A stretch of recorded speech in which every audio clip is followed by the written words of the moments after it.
कीट नगरी पुष्कर में राम सखा आश्रम में सोमवार से शुरू हुई 9 दिवसीय राम कथा के दूसरे दिन कथावाचक महामंडलेश्वर नंदाराम जी महाराज ने कहा कि व्यक्ति को हमेशा धर्म को आगे रखकर कार्य करना चाहिए। उन्होंने कहा कि भगवान शिव के आगे नंदी विराजमान रहते हैं, वह धर्म का प्रतीक होते हैं, इसलिए धर्म को आगे रखोगे तो कार्य अच्छा होगा। दूसरे दिन भगवान शिव पार्वती की भव्य झांकी सजाई गई तो भाई भगवान के भजनों में जमकर भक्ति जुमे। इस अवसर पर समाज सेवी एवं लाला इंटरनेशनल के निदेशक कांति बोमिया, गोविंद पारासर, पूर्व पालिका अध्यक्ष सूरज नारायण पारासर सहित कई गणमान्य लोग मौजूद थे। सभी का दुपट्टा ओढ़ाकर स्वागत सम्मान किया गया। मैं अनिल कुमार पारासर, बदलता पुष्कर संपादक। दोनों पक्ष में विवाह की तैयारियां, देवता अपने अपने रथों को सजाने लगे। श्रद्धा और विश्वास का मेल होना है। कर्पूरगौरम करुणावतारम संसार सारम भुजगेंद्रहारम सदा वसंतम हृदयारविंदे भवम भवामि सहितम देवादिदेव करुणा के अवतार महादेव। विवाह होना था, श्रद्धा और विश्वास का मिलाप होना था। तैयारियां हुई। हम इधर महादेव के ना तो कोई माँ, ना कोई पिता, ना कोई भाई, ना कोई बहन, कौन तैयारियां करे? हिमालय के यहाँ तो परिपूर्ण तैयारियां चलने लगी विवाह की। इधर सभी देवता अपने अपने रथों को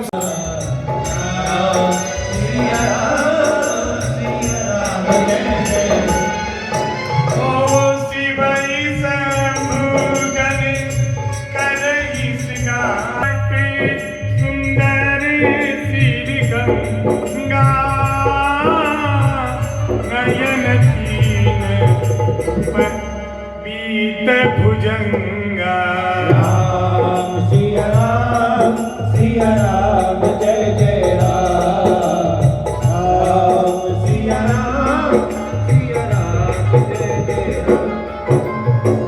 अब महाराज शिव जी का गणों ने श्रृंगार किया, जटाओं का मुकुट बनाया, बड़ी मुश्किल से मोर पंख लगाया। एक गण दौड़ कर लाया, बड़ी मुश्किल से मृगछाल पहनाई और गले में भुजंग लटका दिए।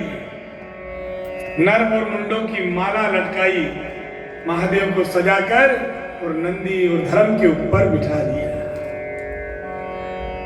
इसलिए महादेव के सामने जो नंदी है वो धर्म के प्रतीक हैं। इसलिए धर्म को सदा आगे रहना चाहिए। कोई भी कार्य करें, पहले धर्म का पहले करें। कोई भी कार्य करने से पूर्व अगर धर्म का कार्य हो तो बाकी कार्य स्वतः ही संपन्न हो जाते हैं। धर्म पे अस्वारूढ़ होकर महादेव चले।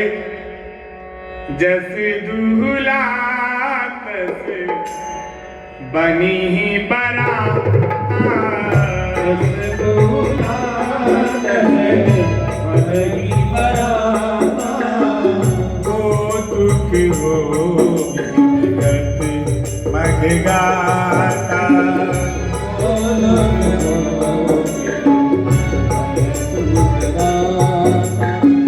जैसा दूल्हा वैसी बारात। अब महादेव का ये स्वरूप देखा तो देवता तो बड़े सुंदर थे, तो देवताओं के मन में आया अगर महादेव सबसे पहले चलेंगे तो हमारा सम्मान नहीं होगा।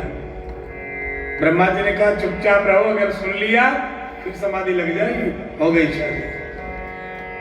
तो सभी देवताओं को ब्रह्मा जी ने कहा धीरे धीरे, महादेव को पता नहीं चलना चाहिए, वो सब विलग हो जाते।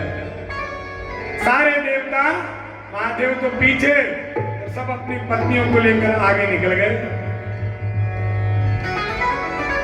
महादेव अकेले 2-4 गणों के साथ।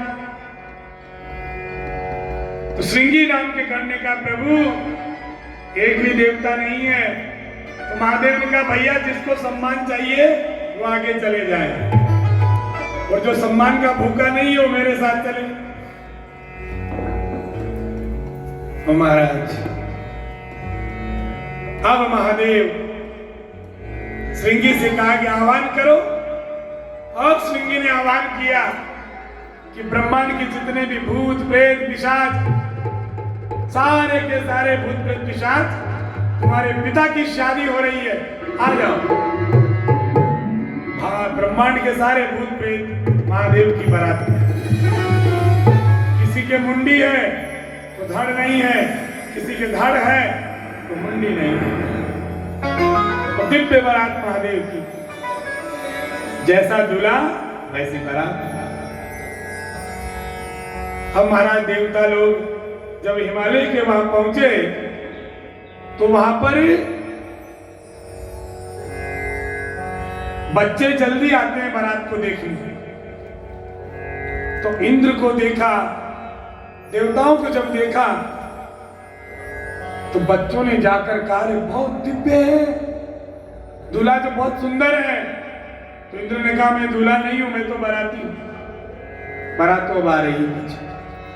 तो गांव वालों ने सोचा कि जब बाराती इतने सुंदर हैं तो दूल्हा कितना सुंदर होगा, दूल्हा तो और भी दिव्य होगा। इंद्रदेव ने कहा, पता चल जाएगा कि दूल्हा कितना सुंदर है, थोड़ा इंतजार करो। और भगवान भोलेनाथ धीरे धीरे हिमालय के द्वार पहुंचते हैं।